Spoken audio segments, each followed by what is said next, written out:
After a brief hiatus, we're back with all things New England Patriots. And the moment is one of transformation in Foxborough, a new era that promises to stir the hearts of fans not just in the region, but throughout Boston. Let's delve into this new phase and what it signifies for the city, while also discussing ESPN's selection of the all-quarter century team, highlighting both their hits and misses. Additionally, we'll cover recent developments in the tackle market that could significantly reshape the Patriots' offensive line for the upcoming season. Starting with the burning question on everyone's mind, could Drake May already be considered the new face of Boston sports? On one hand, there's immense anticipation surrounding the young quarterback, but on the other, many fear that we're entering one of the most challenging periods in the recent history of Boston sports. The past few years have been tumultuous for the city's major teams. The Celtics, after securing a championship, faced a significant setback with Jason Tatum's Achilles injury, sidelining him indefinitely. The Red Sox made a controversial move by trading star player Rafael Devers to a West Coast team, drawing parallels to the earlier departure of Mookie Betts. Meanwhile, the Bruins saw their captain, Brad Marchand, traded to the rival Florida Panthers, where he played a pivotal role in their Stanley Cup victory. Amidst this backdrop of uncertainty, the Patriots stand at a crossroads. The departure of Tom Brady in 2020 marked the end of an era, and the subsequent seasons have been marked by inconsistency and rebuilding. However, the arrival of Drake May brings a renewed sense of hope. Drafted third overall in 2024, May showcased flashes of brilliance in his rookie season, throwing for over 1,200 yards and 15 touchdowns. His leadership qualities, both on and off the field, have been evident, and his recent marriage to his longtime sweetheart adds a personal touch to his burgeoning legacy. Supporting May is a revamped coaching staff, led by head coach Mike VRABEL and offensive coordinator Josh McDaniels. The Patriots have made significant off-season moves to bolster the roster, including the acquisition of veteran wide receiver Stefon Diggs, and the drafting of promising talents, like running back Trevayon Henderson and offensive tackle Will Campbell. These additions aim to provide May with the tools he needs to succeed, and to reignite the Patriots' competitive spirit. ESPN's all-quarter century team further underscores the Patriots' storied history, with 7 former players making the list. Legends like Tom Brady, Rob Gronkowski, and Randy Moss are rightfully recognized, but the omission of key contributors such as Julian Edelman and Adam Vinatieri has sparked debate among fans and analysts alike. As the Patriots gear up for the 2025 season, the focus is on building a cohesive unit that can compete at the highest level. The offensive line, in particular, has seen significant changes, with the addition of experienced players and the return of familiar faces.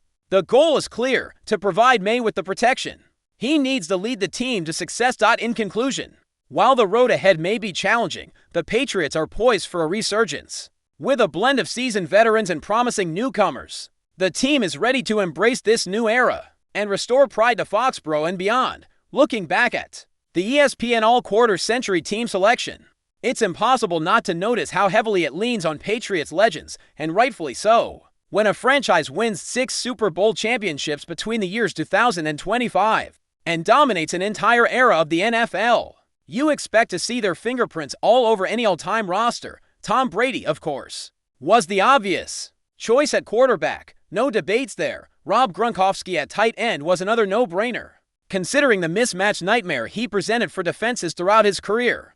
Then there's Randy Moss at wide receiver, a player whose short tenure in New England was enough to cement his legacy, thanks to record-breaking seasons and highlight reel catches that will live forever in Patriots history. Vince Wilfork at nose tackle also makes perfect sense. His size, strength, and ability to collapse the interior of the offensive line made him a cornerstone of those championship defenses. Darrelle Revis, though only a Patriot for 1 season, was pivotal in bringing home that Super Bowl title during the 2014 season.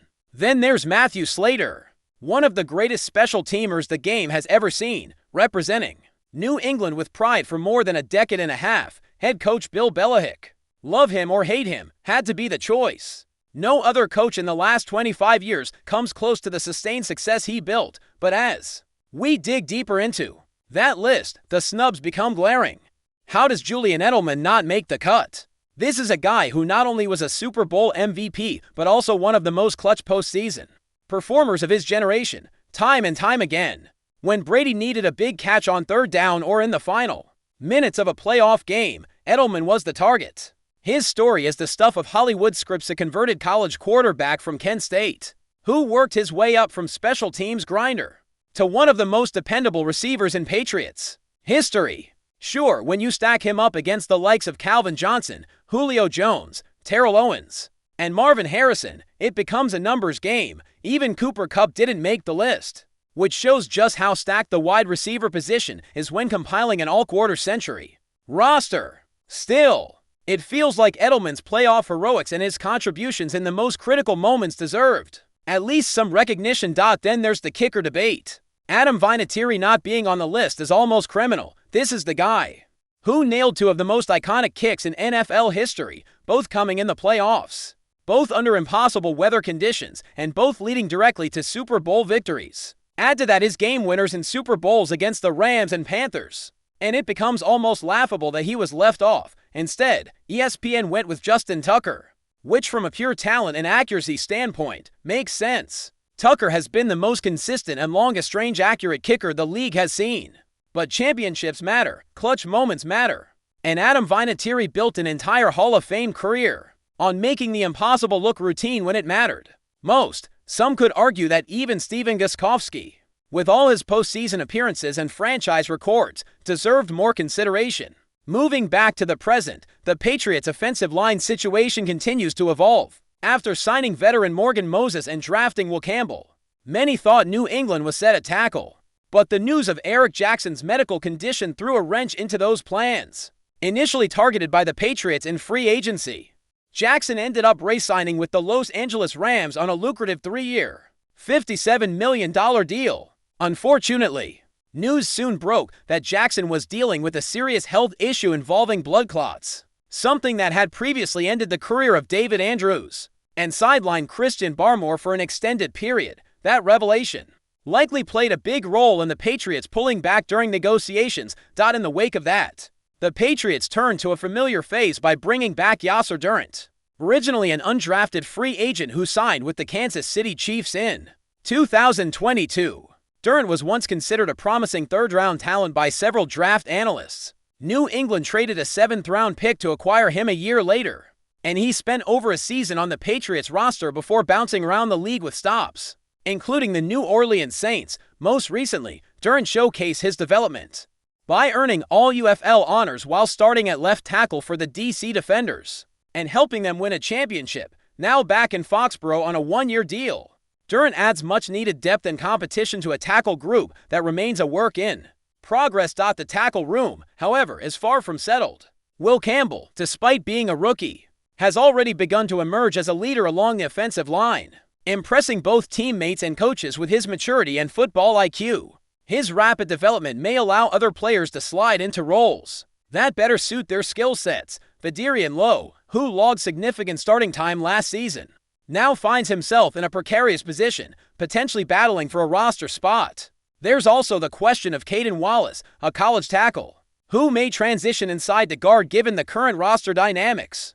Offensive line coach Doug Marrone has his work cut out for him, trying to piece together the most effective combination up front to protect Drake May and open up lanes for running backs like Trevayon Henderson and Ramondre Stevenson. The stakes could not be higher for this Patriots offensive line. Last season, inconsistent protection was a constant issue, stalling drives and putting extra pressure on the quarterback. With a young signal caller like May under center, giving him a clean pocket and time to make reads will be essential to his development and the team's success. Mike VRABEL and executive Elliot Wolf know this, and it's clear from their offseason moves that they are determined to rebuild the offensive front from the inside out. Before we continue, don't forget to subscribe to Patriots Hub and give this video a like. Your support helps us keep delivering the latest updates on our New England Patriots. And don't be shy, share your thoughts on the news in the comments below. The NFL coaching carousel is still months away, but a recent whisper from former Patriots linebacker and head coach Mike VRABEL has set the league abuzz, particularly among the New England faithful. VRABEL, known for his candidness, reportedly made some pointed comments regarding the Patriots' current trajectory and, more specifically, the team's front office decisions. While the exact phrasing remains under wraps, sources close to the situation suggest VRABEL expressed significant reservations about the direction the Patriots have taken since his departure, and even more pointedly, since the departure of legendary coach Bill Belichick. The implication, if the rumors hold true, is a direct criticism of the current management's approach to roster building and overall team strategy. This rumored declaration from VRABEL, a beloved figure in Foxborough and a coach whose name is often linked with potential NFL openings, adds another layer of intrigue to an already fascinating offseason for the Patriots. Could this be a calculated move by VRABEL to position himself for a future role, perhaps even back in New England, or is it simply an honest, albeit provocative, assessment from someone deeply familiar with the Patriot way and perhaps disheartened by its recent deviations? Regardless of the intent, the ripple effect of VRABEL's alleged comments is undeniable. They fuel ongoing debates among fans and analysts alike about the state of the Patriots and the efficacy of their post-Belichick era. If true, it's a powerful statement from a respected voice, suggesting that even from afar, the decisions being made in the Patriots' war room are not going unnoticed or uncommented upon by those who once wore the uniform with pride. This remains a developing story, but the murmurs are certainly growing louder. That's it for this update. If you enjoyed the video and want to stay updated with exclusive news about our New England Patriots, be sure to subscribe to Patriots Hub and hit that like button. We can't wait to hear your thoughts in the comments. See you in the next video.